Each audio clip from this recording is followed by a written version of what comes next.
안녕하세요 여러분. 네, 오늘 우리 아이들과 이별하기 세 번째 영상이에요. 우리 세 번째 영상은 이별을 다 하고 나서 우리는 어떻게 해야 될까? 저도 사실 맨 처음 보냈을 때 굉장히 힘들었어요. 물론 이게 반복이 된다고 나아지진 않아요. 근데 그때는 방법을 아예 몰라서 정말 힘들었거든요.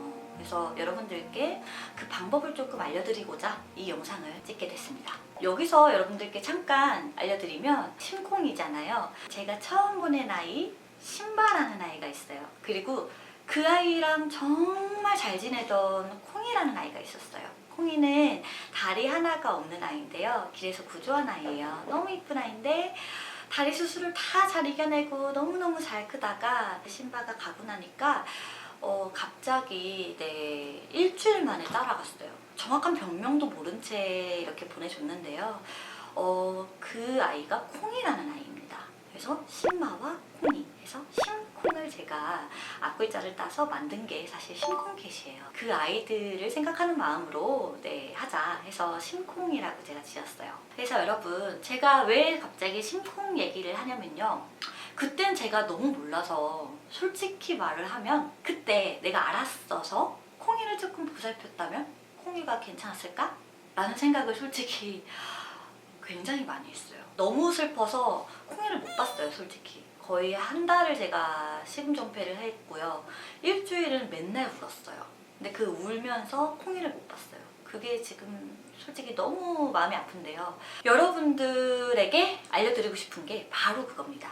펜로스 증후군이라는 건데요. 펜로스 증후군은요, 가족처럼 아끼던 반려동물 아이들이 떠나고 나서 내가 그 아이들을 제대로 보살피지 못했다에 오는 슬픔, 분노, 좌절감, 이런 것들을 통틀어서 오는 우울감, 이런 것들을 펜로스 증후군이라고 합니다. 딱 제가 그때 느꼈던 게 펜로스 증후군이었어요. 저도 사실 신바도 많이 마음 아팠지만 콩이를 돌보지 못했다는 죄책감에 굉장히 많이 우울했고, 펜로스 증후군으로 인해서 한 1년을 정말 힘들었던 것 같아요. 그래서 여러분들 요즘에는 어떻게 이겨내야 되는 방법 같은 게 많아요, 여러분. 그래서 제가 약간 설명을 한번 드려볼게요. 첫 번째, 반려동물이 나보다 먼저 갈 수 있다는 것을 인지를 항상 하고 있어야 된다. 아이들 평균 수명이 보통 이제 15년 정도인데요. 사람에 비해서는 굉장히 짧죠. 그리고 그 전에 사고나 질병으로 갈 수 있다는 것을 항상 인지를 하고 있어야 된대요. 두 번째, 아이들을 보내고 나서 정말 충분히 슬퍼할 시간과 공간을 만들어주는 게 좋대요. 예를 들어서 앨범이나 유품 같은 것을 좀 이렇게 놓으시고 그 공간을 활용하셔서 충분히 애도하고 슬퍼하시고 추억하실 공간을 마련해 두시는 게 좋습니다. 그리고 시간도요. 옛날에는요, 우리 아이가 가서 너무 슬퍼요 라고 하면, 강아지나 고양이라고 하면 되게 그걸 이해를 못 하시는 분들이 많았어요. 근데 요즘에는 그걸 가족이라고 인지를 하기 때문에 충분히 이해를 해주셔요. 그러니까 나만의 슬픔을 가질 시간을 꼭 갖고 계시는 게 좋습니다. 그리고 세 번째, 이거 되게 중요해요. 아이를 이렇게 보내고 나서 입양을 택할까? 하시는 분들이 굉장히 많아요. 근데 성급한 입양은 절대로 금물이다. 특히나 같은 종, 같은 성별, 요런 걸 이제 사실 처음에는 찾게 돼요. 저도 그랬어요. 그게 나쁜 거 아니에요, 여러분. 어쩔 수가 없어요, 사람이니까. 왜냐면 우리 아이를 계속 보고 싶고 비슷한 애를 보면 이렇게 된단 말이에요. 근데 성급하게 입양을 했다가 그 아이한테 우리 아이는 이랬는데 얘는 안 하네? 이렇게 된단 말이에요. 그러면 그 아이한테도 상처고요, 저한테도 상처예요. 그래서 충분히 슬퍼할 시간을 많이 가지신 후에 생각을 하시는 게 좋습니다, 입양은. 자, 그리고 마지막으로, 만약에 남아있는 아이들이 있을 경우가 있어요. 절대로 아이들한테 티를 내서는 안 돼요. 제가 처음에 조금 잘못한 부분이 바로 이거였어요. 아이들은요, 사실 동료를 떠나보낸 건 알고 있대요. 하지만 그 동료를 떠나보낸 거의 슬픔보다는 그거로 인해서 엄마가 슬퍼하는 그거에 오는 우울증이 더 크대요.